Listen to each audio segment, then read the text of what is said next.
How's everybody doing? Good. Excellent. Like the snow? Yep, this is December the 6th and we got snow. How many people want a green Christmas? Okay. Apparently we're in the minority. That's right, we're really in Florida in our hearts. But today we're in Mount Forest, and you guys have lit this lovely, I'm going to get out from in front of it so Klaus can shoot it with the camera up there. Right, Klaus? Yes, good. Don't block the candle. So we've lit the candle of hope, and this morning it was the candle of, yes, not love. Love comes on week number 4. This week it's the candle of peace. See, you can always poll the audience. The candle of peace. And you know, when I was thinking about the story of Christmas, we're going to hear so much over the next couple weeks, there were particular people that kind of brought that message of peace into the story. Now, do you guys kind of remember that story on Christmas? Mary and Joseph, oh God, I'm so pregnant.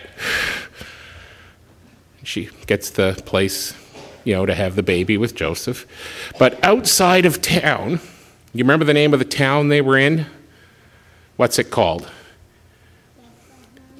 Is she right? That sounds right. Okay, Bethlehem. There's no street lights, no nothing, just stars in the sky and some rather sleepy people who are working. You remember who those folks are? I was asking the kids, But did you hear that answer? What is it? Shepherds. And what would shepherds be watching, keeping an eye over to make sure that they were safe? Yep. Sheep. Good. Watching the sheep. And they're out there, maybe they got a campfire, we don't know. They're just out there on the hill. And they're listening for any danger out in the darkness, an animal coming after their sheep or someone stealing one, any fuss.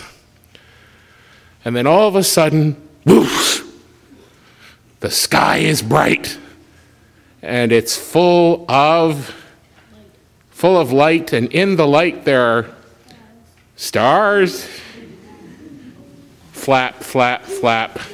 Angels, that's right. Oh, good. Good thing I wore this gown today.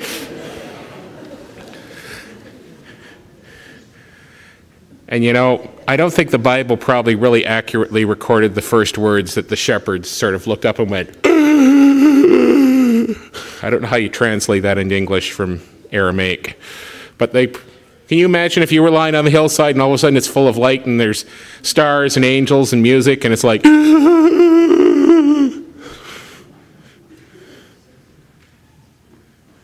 and the angel goes, fear not, for I behold, I bring you good tidings of great. They probably said, will you guys knock it off? I got something to tell you. And the shepherds go, and the angel says, all right already. It's about peace. We're bringing you good news. In Bethlehem, there's this kid born. And he is going to bring peace, goodwill to all the earth. And maybe the shepherds were just going, and then the angels sing at them. Wonderful music.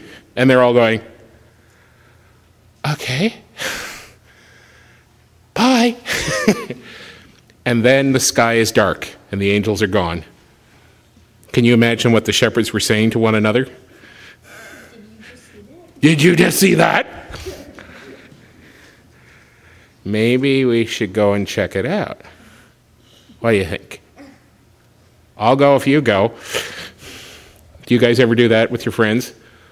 I'm not going unless she's going or he's going. So maybe they all collectively together decided to go and check out this child who was going to bring peace. Peace is something that wasn't just needed by the shepherds or the people back in that time. For me, I think peace is important today because, is there war in the world today? Have you guys heard of places where there's war and fighting? There's Afghanistan and Iraq. There's awful conflict in Somalia, in Africa, and Darfur, which is another place in Africa. South America, lots of places where there's war, eh?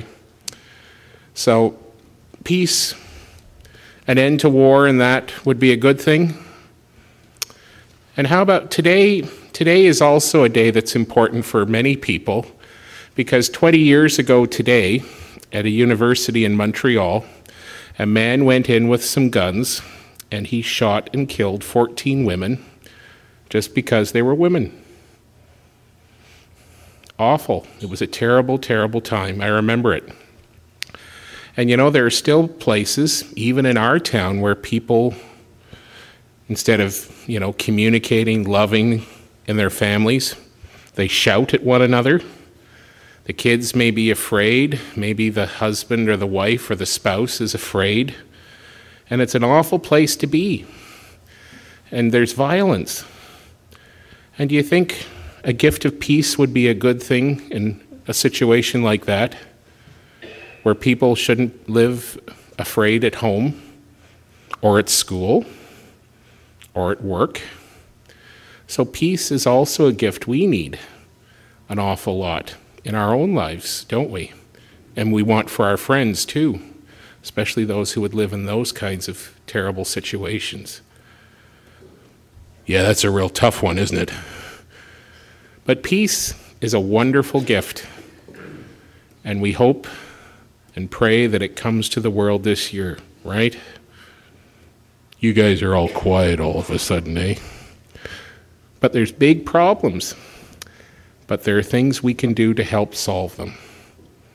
And so we think about the problems, but we also know God gives us good things to do to help make it better. One of the things we can do, we can pray to change our hearts and to change the world and ask God. And what's that prayer we usually say on Sundays? Would you like to join in it now? And that part, where we say, your kingdom come on earth as in heaven? That's a good line to talk about the gift of peace that those angels brought to those shepherds. Ready to pray? Okay, let's do that. Our Father, who art in heaven, hallowed be thy name. Thy kingdom come, thy will be done on earth as it is in heaven. And give us this day our daily bread, and forgive us our trespasses, as we forgive those who trespass against us. And lead us not into temptation, but deliver us from evil. For thine is the kingdom, the power, and the glory, forever and ever. Amen.